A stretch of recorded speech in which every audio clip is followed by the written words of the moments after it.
उपमुख्यमंत्री महोदय कहले राजनीति करनी को कथार राजनीति कराहब गोटे राजनीतिक व्यक्ति ता लोकों सुरक्षा ता महिला सुरक्षा तार कृषक दलित आदिवासी सुरक्षा कथा कहब ता जंगल परिवेश तार अंचल सुरक्षा कथा कहब से राजनीति करा जाएनी तो कौन को नहीं राजनीति कराहब तुम्हें केवल कार्केट रे बुलिब भुवनेश्वर सारा विभिन्न जिला को कार्केट नहीं जीव आडामेंट देखब किंतु महिला है कि महिला कथा चिंता करूना महिला माने किंबरी सुरक्षित रहिबे सेही कथा तोरे चिंता कर कार्केट रे जो बुलुछ जो आडामेंट नहीं कथबार्ता करूछ एवं राजनीति कर ना बोली कहूछ जदि एठी राजनीति महिला सुरक्षा को लेकिन जदि जड़े राजनीति करबने कथा कहब ना महिला सुरक्षा कथा कहबनी तापर कौन कथा कहब मैडम टिके कहबे आपण जड़े जदि महिला आसिला थाना को एफआईआर देबा पई से कहा पाखरे कहब तार रेप कथा कहा पाखरे कहब एवं केवल धौली थाना कथा नुह ओडिसा रे 600टी थाना रे जो महिला शिशु डेस्क काम करुला वर्तमान यही सरकार रे दीर्घ 17 मास है ताहा डिफंक्ट होकर पड़ी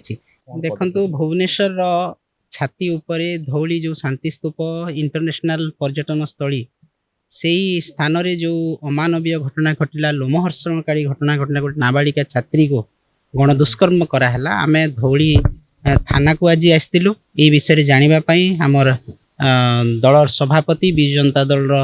पूर्वतन मुख्यमंत्री वर्तमान विरोधी दल नेता माननीय नवीन पट्टनायक निर्देश रे फैक्ट फाइंडिंग टीम आज आसीथिला एवं ये फैक्ट फाइंडिंग टीम आज आमे धौली थाना को आसलु एवं निश्चित भाव में अत्यंत दुखर कथा परितापर कथा जे गोटे नाबालिकार गणदुष्कर्म भुवनेश्वर भाया जगार होपर्यंत कल्प्रिट समस्ते धरा ही पारि नाहंती 5 जन दोषी अच्छा किंतु मात्र 3 जन को आज जन को आगु 2 जन को गिरफ्त करते आउ संपूर्ण भाव में 5 जन को गिरफ्त कर पारि नाहंती तापरे आहुरी कथा आमे देखिया पाइलु एठी जे महिला शिशु डेस्क चालुना डिफंक्ट होकर अच्छी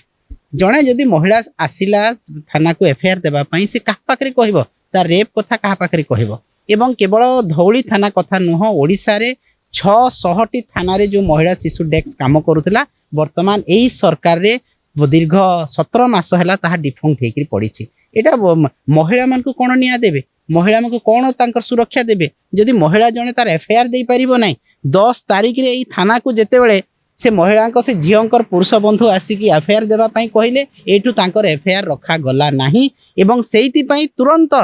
एठी आईआईसी को अन्य थाना को बदली करागला एवं नुआ आईसी आसिला परे 12 तारीख से झील आसिला अन्य थाना रू महिला आईसी आसिले तापरे जाई तांकर रजिस्टर हिची केस रेप केसटा रजिस्टर होती यहाँ अत्यंत दुखर गोटे महिला जितेबाला भुवनेश्वर रे न्याय पारि पारिब नहीं सुरक्षा पाई पारिब नहीं गोटे पर्यटन स्थली रे गोपालपुर भाया जगार धौली भाया जगार जदि महिला तार न्याय पाई पारिब नहीं गणदुष्कर्म शिकार हेब एवं थाना रे महिला आईसी नांती महिला शिशु डेस्क नहीं एठी से तार एफआईआर दे पारिब नहीं 3 दिन पर एफआईआर देब एवं से आईआईसी को एठी कौन पाई बदली करागला एई स्थान ता मध्य प्रश्नवाची आज सृष्टि करिछि तेणु कोठी महिला को जीव तार गुहारी करने क्या पाक जीव ये अपारक सरकार गृह विभाग जो मुख्य अच्छा मुख्यमंत्री यही कथा कान को बाजुने भुवनेश्वर से रोचंती घर तैयारी करेंगे दिल्ली रे घर तैयारी करेंगे रंग बदलेबे योजनार ना बदलेबे किंतु महिला सुरक्षित कि नुहति से कथा देखिए ना प्रत्येक दिन 15टी महिला गोटे दिन में दुष्कर्म शिकार होती भुवनेश्वर में 3-4 मास भितर 28टी दुष्कर्म गण दुष्कर्म है किंतु ए पर्यंत निद भांगिनी सरकार मुख्यमंत्री आमे तीव्र निंदा करुचु गोर विरोध करुचु तांकर ए भलिया काम को एवं आहुरी दुखर एवं परितापर विषय ए तांकर महिला कमिशनर जो कहिले ये माँ मान को एडवाइस देले झील मान को ए भलिया स्थान को छाड़ नाही एवं निजर सुरक्षा निजे कर एवं ताठू बळीगला असहायता जेतेबेले उपमुख्यमंत्री महोदय कहले राजनीति करनी को कथार राजनीति कराहब गोटे राजनीतिक व्यक्ति ता लोकों सुरक्षा ता महिला सुरक्षा तार कृषक दलित आदिवासी सुरक्षा कथा कहब ता जंगल परिवेश तार अंचल सुरक्षा कथा कहब सेठी राजनीति करा जाएनी तो कौन को नहीं राजनीति कराहब तुम्हें केवल कार्केट रे बुलिब भुवनेश्वर सारा विभिन्न जिला को कार्केट नहीं जीव आडामेंट देखब किंतु महिला है कि महिला कथा चिंता करूना महिला माने किंबरी सुरक्षित रहिबे सेही कथा तोरे चिंता कर कार्केट रे जो बुलुछ जो आडामेंट नहीं कथबार्ता करूछ एवं राजनीति कर ना बोली कहूछ जदि एठी राजनीति महिला सुरक्षा को लेकिन जदि जड़े राजनीति करबनी कथा कहब ना महिला सुरक्षा कथा कहबनी तापर कौन कथा कहब मैडम टिके कहबे आपण तो आज अत्यंत दुखर कथा जे सरकार असहाय पुलिस अपारग गृह विभाग अपारग मुख्यमंत्री निजे विफल आईन श्रृंखला नियंत्रण रे नाही भुवनेश्वर छाती ऊपर 4 मास रे 28 रेप केस हलानी मर्डर केस हलानी एवं चार्जसीट हो पारु नाही तांको गिरफ करा जाऊ नाही जहाको गिरफ कले मासे भितरे